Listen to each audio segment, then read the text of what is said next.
आ, धड़क कामगार यूनियन महासंघ के माध्यम से एक यूनिट जो लगभग 5 साल से कार्यरत है उसको पुनर्जीवित किया गया है। धड़क रियल एस्टेट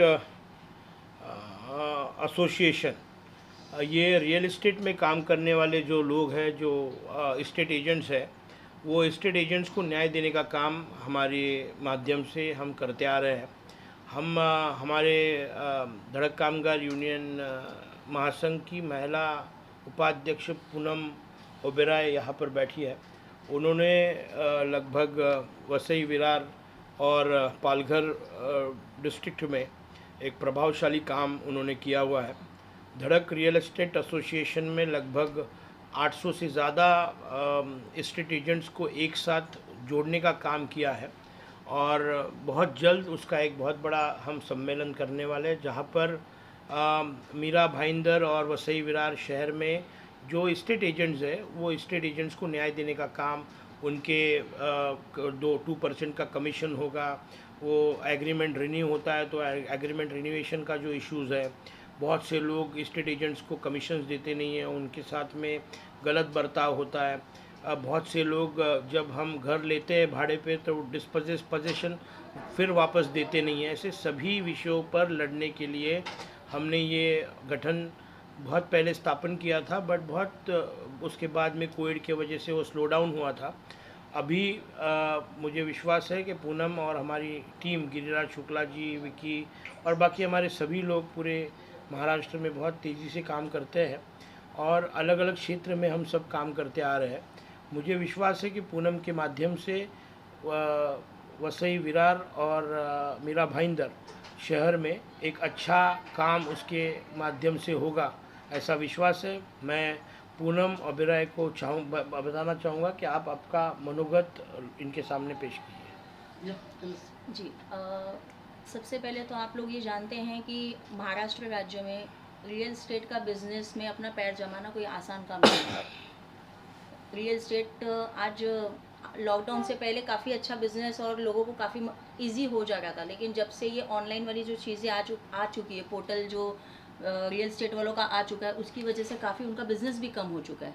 लेकिन जितनी मेहनत आप लोगों को पता है कि ऑनलाइन में इतनी सेफ्टी नहीं हो पाती है। आज हम लोगों को कहीं घर लेना है, कुछ रेंट पे घर लेना है, तो उसकी सेफ्टी क्या ऑनलाइन नहीं होता है। फिजिकली हम रियल एस्टेट के जो एजेंट्स हैं उनको एक फ्लैट बेचने या रेंट पे चढ़ाने के लिए 6-6 महीने तक फिज़िकली उनको जाके दिखाना, पेपर वर्क करना, लोन डिपार्टमेंट से मदद करवाना, ये सारे जो मेहनत वाले जो काम होते हैं वो रियल एस्टेट एजेंट के बिना पॉसिबल नहीं है। और लॉकडाउन के बाद में काफ़ी चीज़ें बदल चुकी है। लोगों का ऐसा मानना है कि रियल एस्टेट आएगा, वो अपना एजेंट अपना फ्लैट दिखाएगा, सारा मेहनत करेगा। कोई कानून ऐसा बना नहीं है कि इनके कमीशन दिलाने के लिए या उनके मेहनत का जो फीस होता है, चाहे वो जो भी ब्रोकरेज हो, कभी कोई 1% देता है, कभी कोई 0.5% देता है, लेकिन 2% खुशी से कोई उनको देता नहीं कि भाई ये लोग हमारे लिए इतनी मेहनत करते। पेपर वर्क से लेके उनको घर के पोजीशन तक करवाना, मूवर्स पैकर्स जैसे एक्स्ट्रा सपोर्ट्स दिलाने के बावजूद भी जो उनका हक होता है, चाहे वो 1% हो चाहे वो 2% हो, वो उनको नहीं मिल पाता। पोजीशन लेने के बाद में उनकी जो मेन प्रॉब्लम होती है कि जो ऑनर्स होते हैं या जो रेंटल पे लेते हैं, वो आप कल आइए कमीशन देंगे, परसों देंगे, महीना भर। अगर कोई लेडीज़ जो होते हैं तो वो उनका गलत फ़ायदा उठाते हैं कि नहीं भाई जेंट्स है, बार बार कमीशन मांगने के लिए हमारे पास आ रहे हैं। तो रियल एस्टेट के भी कम से कम 250 से 300 मेरे पास लिखित में पेपर आए हुए हैं। लोगों ने अपने प्रॉब्लम्स मुझे बताएं कि मैम आपके आपके राणे सर ने हमें बहुत मदद की है, सर का काफ़ी नाम है वहाँ पे महाराष्ट्र में, तो हम हमारे तक मदद पहुँचाने के लिए यही एक ज़रिया है जिसमें धड़क कामगार यूनियन महासंघ के जो हमारे माननीय श्री अभिजीत राणे साहब है, वो इंडिविजुअल ग्रुप को ही नहीं, वो एक एक लोगों को मोरल सपोर्ट जो देते हैं। तो उनका ये चीज़ देखने के बाद में सब लोगों ने हमको राइटिंग में लेटर दिया है कि ये सारी प्रॉब्लम्स हमारे में हो रही है, तो हमारे लिए कुछ एक कानून लागू किया जाए। तो देखते हैं, अभी सर के पास सारे लेटर्स आ चुके हैं और आगे हम लोग कोशिश करेंगे कि मेरा मानना ये नहीं है कि मैं मीरा भाईंदर या महाराष्ट्र, मैं चाहती हूँ हमारे पूरे इंडिया में एक ऐसा कानून आ जाए जहाँ पे रियल स्टेट एजेंट्स को एक अच्छा मतलब एक रेपुटेड और एक बोलते हैं ना एक उनको रिस्पेक्ट मिलनी चाहिए कि भाई इन्होंने जो काम किया है, जैसे हर किसी को अपना हक मिलता है तो उनको भी उनका जो हक है वो उनको टाइम पे मिल जाए। हमारा सिर्फ यही एक बोलते हैं ना एक लक्ष्य तय हो चुका है कि अब तक जो भी उनके उनके ऊपर जो नाइंसाफ़ी होती थी वो सब चीज़ें उन पर ना हो, और हमको एक इस तरह से एक संगठन बना के आगे चलना है। बाकी आप लोगों का सपोर्ट भी चाहिए कि आप ज़्यादा से ज़्यादा लोगों को ये चीज़ बता सकें कि एक अकेला इंसान फाइट नहीं लड़ सकता है, लेकिन जब हम लोग एक टीम में एक ताकत बन के करते हैं तो काफ़ी प्रॉब्लम्स हमारी सॉल्व हो जाती है। बस ये थैंक यू। मैं चाहूँगा गिरिराज शुक्ला जी जो बैंकिंग फाइनेंस में रियल एस्टेट क्षेत्र में लोन उपलब्ध करने में उनका बहुत बड़ा हथकंडा है, वो भी रियल एस्टेट फील्ड से जुड़े हुए हैं, वो भी पूनम के साथ में काम करेंगे।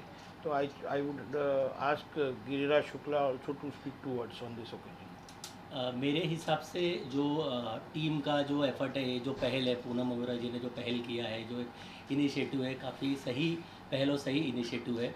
अगर आप देखेंगे तो एक नॉर्मल फ्लैट खरीदने से लेके बेचने तक एक रियल इस्टेट एजेंट की अहम भूमिका होती है।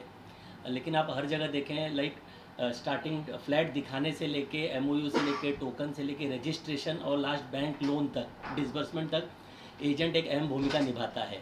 लेकिन जब एजेंट के हक की बात आती है, जैसे ब्रोकरेज है या उनके जो भी कंसल्टिंग फ़ीस है, तब विक्रेता हो, बाय करने वाला हो या सेल करने वाला हो, वो एजेंट का हक नहीं देता है। जो स्टैंडर्ड नॉर्म है जैसे 2% का, तो वो उनको हक नहीं मिलता है। तो ये एक बहुत अच्छी पहल है धड़क कामगार यूनियन की तरफ से, जो संस्थापक अभिजीत राणे दादा जो हमेशा कामगार के लिए, कामगार के ऊपर हो रहे अत्याचार और अन्याय के खिलाफ आवाज़ उठाते हैं और उनको न्याय दिलाते हैं। तो मेरे हिसाब से एक अच्छी पहल है और ये एजेंट लोग को काफ़ी इससे सहयोग मिलेगा धड़क कामगार यूनियन के माध्यम से। जो एजेंट लोग की तकलीफ़ है, जैसे जैसे अभिजीत राणे सर ने कहा कि ब्रोकरेज से लेके जो रेंट लिव-इन लाइसेंस में जो रिन्यूअल होता है हर 11 महीने में, उसमें भी जो एक भाड़ा या 2 भाड़ा लागू होता है, उसमें क्या होता है कि बायर और सेलर म्यूचुअल एग्रीमेंट बना के एजेंट का हक नहीं देते हैं। तो ये सब समस्या काफ़ी जटिल समस्या है और इसके अभी जो हम पहल कर रहे हैं, ये इससे एजेंट लोग को काफ़ी सहयोग मिलेगा और उनको न्याय भी मिलेगा। तो मेरे हिसाब से बहुत अच्छा इनिशिएटिव है। Okay, thank you, good, thank you.